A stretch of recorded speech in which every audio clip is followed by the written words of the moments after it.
आपल्या नवीन व्हिडिओची सुरुवात झाली आपल्या सँडी भाऊपासून। याच्या आधी गेलेल्या म्युरलचा कॉन्फिडन्स घेऊन पुढचा म्युरल चालू केला आणि केलेल्या स्केचवर आपली माती अप्लाय करणं चालू केली। या म्युरलचं काम करताना कॉन्फिडन्स तो होताच, पण एक टेन्शन बी होतं, कारण या म्युरलची साईज जवळपास 16x28 होती आणि याला 2 पार्टमध्ये करत होतो। एवढं मोठं म्युरल करायचा मला पण पहिलाच टाइम होता, म्हणून एक कलाकार म्हणून आपल्याला प्रत्येक मीडियम हाताळता आला पाहिजे। या जोरावर मी आपल्या नवीन कामाला सुरुवात केली आणि या कामाला चांगल्या पद्धतीने पूर्णत्वाला नेलं। ते तुम्ही पाहू शकता। काम करताना कुठं आपण काही जुगाड पण केले, कारण माती प्लायवर भारी होते, त्याच्यानं प्लाय पण वाकत जात। मग आला आता आपला पीओपीचा स्टॉक आपण एक करून जमा केला। जवळपास 40 ते 50 पोते आपण एका ठिकाणी जमा केले। तसेच आपल्याला पीओपीचे पोते लय लागले, पण तरी आपण टप्प्याटप्प्यात बोलत होतो। हे आपल्या डायची प्रोसेस चालू होती। मग आपण कात्या वगैरे मोकळ्या करून ठेवल्या होत्या। मग आपला सँडी भाऊ बी पुरा थकला होता पोते आणून पाहून घ्या कशी ये भगवान क्या जुलूम है। जास्त वेळ न गमवता आपल्या दिनेश भाऊनं चालू केलं पहिला लेअर मारणं। पहिला लेअर म्हणजे फर्स्ट इम्प्रेशन लास्ट इम्प्रेशन सारखंच असते। त्यासाठी तो आपण जेवढे बारीक डिझाईन केले त्याच्यात प्रत्येक याच्यात तो गेला पाहिजे, तरच आपले डिझाईन प्रॉपर निघते। आणि या म्युरलची साईज होती मोठी, त्याच्यानं दिनेश भाऊनं बी टप्प्याटप्प्यातच काम केलं।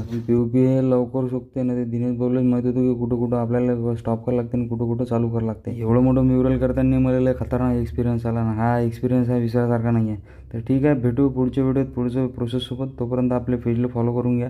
जय महाराष्ट्र।